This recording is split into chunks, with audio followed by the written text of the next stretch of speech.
Good evening, viewers. I'd like to welcome you to my channel, De Facto with Naomi. Today we will be looking into Section 124A of the IPC 1860, the most contentious and vehemently debated section of the IPC till date, and compare and contrast it to Section 150 of the Bharatiya Nyaya Sanhita Bill 2023. If you haven't watched my previous two videos, I'd like you to go back and watch them for a better continuity. Also, please don't be stingy about liking, sharing and subscribing to my channel. Drop in a comment so we know how to make your learning experience more effective and efficient. Now, let's get started.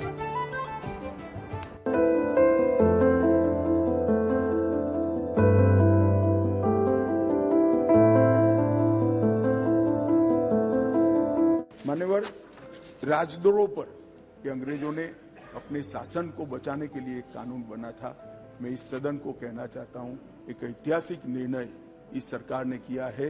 राजद्रोह को completely हम repeal कर रहे हैं, completely. The routinely labeled draconian Section 124A deals with sedition. But what is sedition and where did it come from in our law books?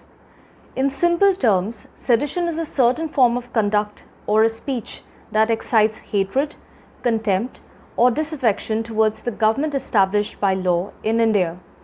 As is commonly assumed, this section was not introduced in 1860 alongside the rest of the provisions of IPC, but instead inserted through an amendment in 1870 by Sir James Stephen amidst fears of the Wahhabi activities in the Indian subcontinent. There was a rising fear that the Muslim ulemas would incite a religious war against the British Raj and potentially overthrow or at least cause law and order difficulties for the colonial regime. And what do we know about Section 150 of the BNS so far? The new avatar of the IPC has repealed Section 124A in letter, but its spirit has been transferred to another section of the BNS, that is Section 150.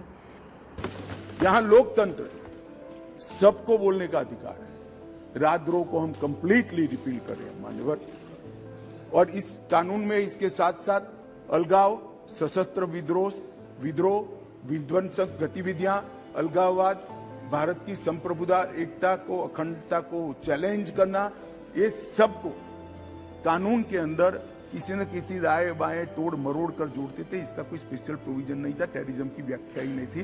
पहली बार अब इसकी व्याख्या हो रही है। और Please have a look at Section 150 with me. I will read it out for you. Whoever purposely or knowingly by words, either spoken or written, or by signs or by visible representation or electronic communication, or by use of financial means or otherwise, excites or attempts to excite secession or armed rebellion or subversive activities, or encourages feelings of separatist activities, or endangers the sovereignty, unity, and integrity of India, or indulges in or commits any such act, shall be punished with imprisonment for life or with imprisonment which may extend to 7 years, and shall also be liable to a fine. As you can see, the definition has a much wider scope in comparison to Section 124A. Words spoken, an anti-national speech being delivered at a rally. Words written on a banner or in a social media post by an activist. Signs, let's say the famous tukre tukre. The use of financial means, that could be foreign funding to run anti-national campaigns in our nation. Secessionist and separatist activities like the Khalistani movement or the Greater Nagalim. Such activities that endanger the unity of India will now non-negotiably be deemed as treason against the Indian nation. This means that instead of Section 124A targeting disaffection against the government established by law in India, the new Section 150 will now target those secessionist, separatist and subversive activities that endanger the unity of India. In a sense then, Section 150 is what constitutes as treason against the sovereign state and not sedition against the government established by law in India. So the motive has changed.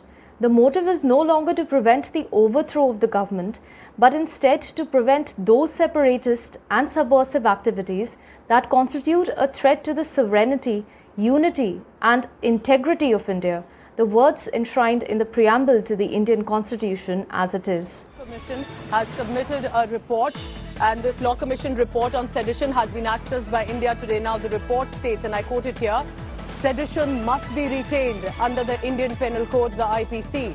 The sedition is needed to safeguard India's unity." Now let's understand what the latest 22nd Law Commission report had to say about Section 124A. It has suggested retaining and amending Section 124A to prevent its misuse, not to repeal it.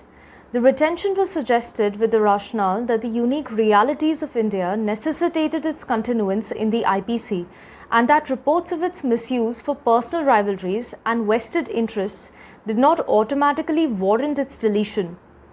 In the BNS, as we have previously established, Section 124A does not exist, but what exists is Section 150 of the BNS, its new avatar. Before wrapping this up, let's also look at some data related to Section 124A. According to the NCRB data, 76 cases were registered in 2021. In 2020, the number of cases stood at 73. It is also worth mentioning that the conviction rate for sedition cases has stood between 3 and 33% over the years, while the pendency in courts for the same had reached an all-time high of 95% in 2020. In a tiny little nutshell then, it was time that we did away with Section 124A for good.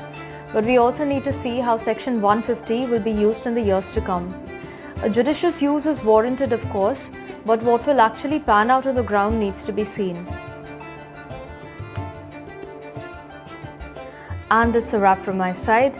I'll see you in my next video as promised. Stay well, stay healthy, and stay out of trouble. Over and out.